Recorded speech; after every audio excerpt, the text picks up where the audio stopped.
Just to reiterate, Game Pass makes a lot of money for developers and is great for gamers. During GDC, Microsoft and Xbox team revealed a little bit more about those figures. Let's dive right in.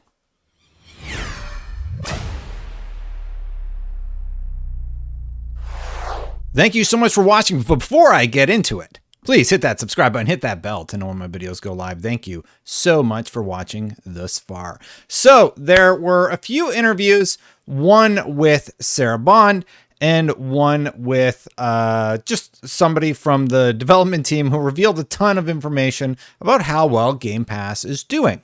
Let's start with the one that featured Sarah Bond, who most of these quotes are from, and Phil Spencer co-hosting this particular panel. Long story short, Xbox is absolutely stunned by how well Game Pass is doing.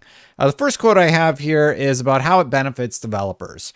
You don't have to feel restricted to a certain business model when you're actually thinking about the creation of the game. That's one of the things I do love about subscriptions. It really opens up so many opportunities. It gives more players a chance to experience that game, maybe a game they never would have spent $70 on. They're going to jump in and play in the subscription and find a real love for that. So that's all about discoverability. And I actually have some statistics I'll show later in the video that show why that's a good thing. Long story short, players end up spending more money in your game several different ways, even if you are on Xbox Game Pass.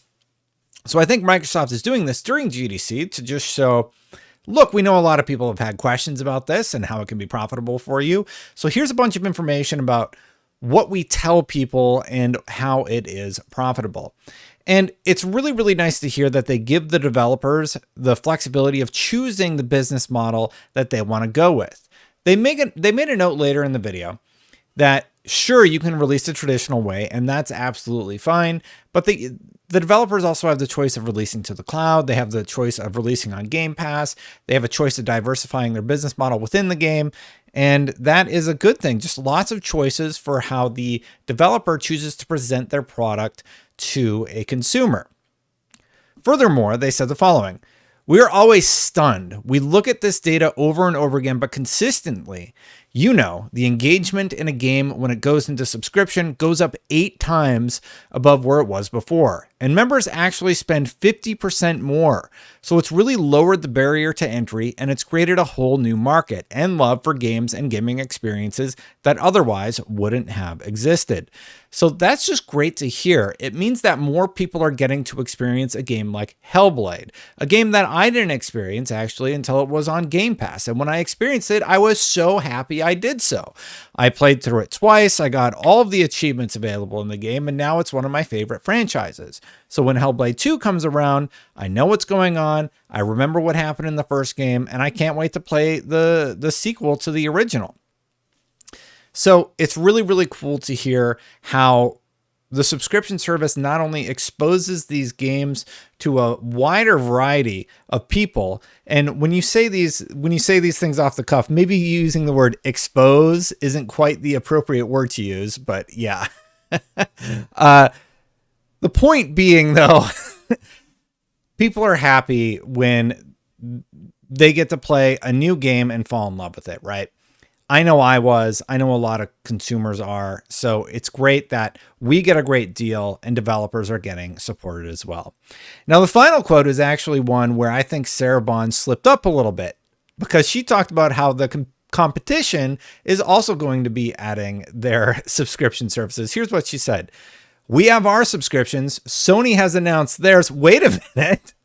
Did they? No, Sony hasn't announced anything yet. So, there's Schreier's report is out there, and the rumor is that PlayStation has Spartacus on the way, which is going to be their competition to Game Pass. Jim Ryan is on the record saying that they are going to make their own version of Game Pass, but they haven't announced anything yet. So it has to be imminent at this point. So Sarah Bond must be like reading all the same news stories that we all read. And it was just sort of funny to see that, or she slipped up and she knows something the rest of us don't. So keep an eye out for my Spartacus video any day now. All right. We have our subscriptions. Sony has announced theirs. not quite yet. And I anticipate other platforms are going to announce theirs, but it's so, so good for both developers and players. And that's what's great about it, right? When everybody sort of ends up winning in the end, not sort of, everybody seems to win in this scenario. We're going to break down some numbers here in a second from another one of the presentations from GDC where they talk about how this just drastically improves a game's longevity, a game's profit sharing, or profit once it enters the Game Pass service. So it's really, really a good thing to hear that this is working out for everybody. I have to sneeze. Sorry, bunch of bright lights make me sneeze sometimes. All right, so let's talk about those statistics. Let's just jump right in. I have a few slides up here, and this is from a different presentation. So this is like an hour worth of content. I'm going to try and get it to you in like 8 to 10 minutes. You know, you got to hit that 8-minute mark for YouTube.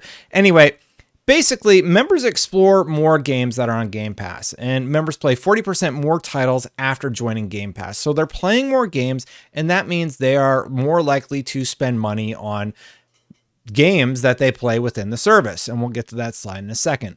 But before Game Pass, you can see the gray bar. That's where the game was. And then you can see a 40% increase after a 90-day average. And AVS Queen 20 said, took a vacation day for mental health and also getting house cleaned up, wanted to play a shooter game, and having this EA with Xbox Game Pass this month is amazing. And that person played Battlefield Bad Company. So the point is, once that EA product actually made its way into Game Pass, users like that were like, oh, I've heard great things about Battlefield Bad Company. I'm going to play it. They play it and they fall in love with it. And that's why the service seems to be working for so many people. Separately, members try new games. So I brought up my experience playing Hellblade. It was one that I heard so much about. So finally, I'm like, okay, it's on Game Pass. I don't have an excuse anymore. Let's play through it. And I was so, so happy I did. So members try new games. Members play games across 30% more genres after joining Game Pass. And I already made a video about this. 30% more games, they spend 50% more, they try out more genres. It's good. Playtime is a very important statistic, and it's one of the most valuable currencies in the market right now. Players are saying to themselves, what do I have time to play tonight? Because there are so many options out there. And when you have something like Game Pass, you have such a wide variety of options available to you, and that's why I love it. So anyway, Xbox Store research shows gamers often settle into a handful of familiar franchises and genres. In addition, 90% plus of members tell us they've played games they otherwise wouldn't have tried without Game Pass. So 30% new genres on a 30-day average. On the 90-day average, I don't really understand the graph here. So most players just play whatever genre they're into, and then 30% more. And Paris said, gave my oldest daughter Xbox Game Pass sub for a few weeks ago, and yesterday she told me about these awesome indie titles that she never would have discovered otherwise and how much she enjoys the service. And I know Paris is like an Xbox guy, but I don't know if his daughter is. Like, his daughter's just playing games and finding all these cool things that she otherwise would not have gotten to experience. And it's always wonderful when I hear stories like that. So many people are playing Tunic right now who are subscribed to Game Pass and are able to play it. And if they love it, I bet they're going to convert to buying that game just because they want to support that developer. And if they don't, that's okay. Maybe they choose to pay through their subscription service. Microsoft has already worked out a deal with the Tunic team. We spoke with the Tunic team over on Unlocked at IGN. You can check out that full interview this week. And he seems very happy with the service. So it's another example of a developer being happy with being part of Game Pass. And the one example that we keep hearing about where somebody was unhappy with Game Pass was Outriders. But that's because they were shielded off, in my opinion, that's because they were shielded off from the Square Enix deal. And Square Enix has historically said that nothing met sales expectations. If you go back and you look at launch, Outriders was a roaring success to Square Enix. And then all of a sudden People Can Fly were like, hey, where's our money? And Square's like, oh, it didn't meet sales expectations. So I hold Square accountable for that one. Time will tell whatever comes out of that story. But anyway, Game Pass broadens the funnel for games, distribution of player lift. So recent Game Pass back catalog titles, 90 days pre versus post entry. So 1.6x at the beginning, 8.3x in the middle. That's like your lift for when players are playing it the most. And then you see a tapering off with most games. It's a bell curve, right? So I believe what this one is saying is more people will be playing at the tail end, or the life cycle of the game will be further extended because it has entered the service. Let's just move on to the next one. This one's a little bit clearer. Basically, so large publishers, they see a 3.5 times, not percent, a 3.5 times increase for how many people end up playing their game or interacting with their game, right? ID at Xbox creators see a 15 times amount of players playing their game. So that's the monthly active user average for the first 90 days, a 15 times increase, not percent, 15 times. And for the first one, it's Xbox daily active user average for the first 30 days sees a 3.5% increase. That's more people interacting. If you're the type of game that has a store, then that's more people having eyeballs on your store, which means increased revenues for the game developer who spent several years of their life making the product. And then they also talked about how players spend 50% more. And again, this is just a deeper dive. This is just a deeper dive into the data from a video I made like a year ago. I'm not even kidding. I think it was called Devs Love Game Pass. And we had all these quotes out there and people are just like, well, we really don't know how profitable it is. I'm like, they've told us. So now we're getting a little bit more pinpoint, a little bit more precise with the data points that they want to share. Game Pass members are willing to invest in their experiences. Members spend 50% more than lookalike users. Spend is higher across all types of transactions. So a non-Game Pass baseline, or a lookalike in this instance, pays a flat line, and Game Pass subscribers spend 60% more on games. They spend 45% more on add-ons and 45% more on consumables within that game. So regardless of how you feel about monetization, there is a clear incentivization to allow your game to be on Game Pass because you're going to see a higher revenue stream of product from your product being on the service. And we've already seen that works for big games, and it works for ID at Xbox type games like Tunic that are going to see hopefully a higher profit margin at the end of the day. But there's also the back end deals where Xbox has figured out how they want to be paid. Do they want to be paid those upfront development costs to allow the game to actually become a reality or not? And I believe there's one more slide here. Game Pass accelerates transactions. The Xbox all up PSM revenue per game is up 2.8x. 67% of PSM revenue will be driven by Game Pass members after entry in the library. 50% will come from Game Pass members that never played the game prior. I don't know what PSM revenue stands. I can't remember what PSM revenue stands for, but revenue means money, right? Sample of 25 titles with add-on transactions, so consumables and durables, in Game Pass for console between January 2020 and January 2021. All up revenue includes all PSM revenue for a game from Game Pass members and non-members. So that's good for the game developer who, again, spent so much time developing their product. And I have two more slides here to talk about. And I realize now that I could have made this 2 videos, but whatever. You get one great video about Game Pass. So hit that like button, hit that subscribe button if you like my content. Next slide. Let's go.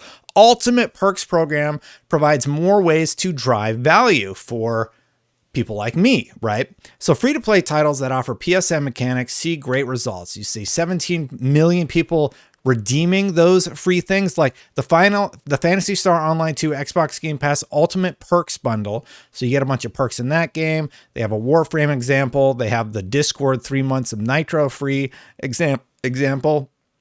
They also talk about acquisitions, 9.8 million in acquisitions, new and win-back players, and then monetization, 175 million PSM spend from perks participants for free-to-play titles offered. Now, look, I'm not the type of person that supports microtransactions, but if you're on the developer side and you release a free-to-play game, I'm a little bit more open to it if that's the only way that you're monetizing. And for a lot of these games like Smite is a free-to-play. So when the Ninja Turtle pack came out to Smite, that might incentivize me to A, play Smite, B, get this free starter pass, whatever that is. And then I find out Ninja Turtles are on Smite. Oh man, maybe I want to play as the Ninja Turtles now. That's just an example of how things like this end up working, right? Did I show that slide or did I just totally no-brain it? So anyway, here's a look at the Ultimate Perks slide. And the final slide that I wanted to show you was Game Pass has contributed to the growth of independent developers and publishers. ID at Xbox partners, total revenues for P2P games on Xbox 2020 versus 2016. So in 2016, it was that. And in 2020, you can see the growth. So game and add-on revenue, and then Game Pass participation payments and bonuses. So they saw a 300% growth, 190%, I believe, Game Pass participation and bonuses, plus 110% growth from 2016 to 2020. Independent developers have seen triple-digit growth for their pay-to-play titles when comparing to prior of the launch of Game Pass. So when it comes out later, it launches on Game Pass. And also, that whole longevity thing is really important because it means that games get to live a little bit longer and more people get to enjoy them. Hellblade is one on my list, and that one with all the rats, that Requiem, I believe it's called, that everybody keeps telling me to play. I have to get past chapter 2 and finally figure out what everybody's talking about. Don't ruin it for me, okay? So I have a few notes here. I've never liked the narrative that the Xbox Game Pass service is bad. It's been very clearly good for a lot of developers, and it helps indies. Indies are people who come there with new ideas. They create new visions that a lot of times the big AAA people don't get to do. And Microsoft is here to say, let's work out a deal. Let's make sure your vision can come to life. And one of the wonderful examples of that is Tunic recently. It also gives, so to recap everything that Sarah Bond talked about, it gives devs flexibility. More people play those games. Those players spend more money on Xbox. Game creators create things that otherwise would not have been created. And I can't emphasize that enough. Game Pass is helping ideas come to life that we otherwise wouldn't have seen without its service. You know, Sony has their strategy. Nintendo has their strategy. There's a lot of indie titles, but there was a bottleneck in the past. And now when Microsoft is straight up saying, hey, we will pay your development costs for you to create that, it really is allowing things to happen that otherwise never would have. And the final model was there's a diversity of business models on Xbox. There's normal, there's Game Pass, there's cloud, there's the open app store, etc. And all of these things are part of their strategy to just allow great ideas to come to life and allow wonderful things to happen. And let's see. That was it. That was everything. So yeah, Game Pass is good. Sorry to burst your bubble, everybody, or maybe not. So yeah. Hey, thank you so much for watching. If you like my videos, please hit that subscribe button, hit that bell. If you're watching right now, you're the reason that I keep making this content. So A, you're welcome, and thank you for watching, or I'm sorry. Stop watching me if you hate me so much. Game Pass is great. Deal with it. All right. Thank you so much to the members. I really also appreciate you for supporting this channel. If you want to become a member and support this channel, you can do so by clicking that join button right down there. I'm going to get out of here. I'll see you for the next one. Bye for now, everybody.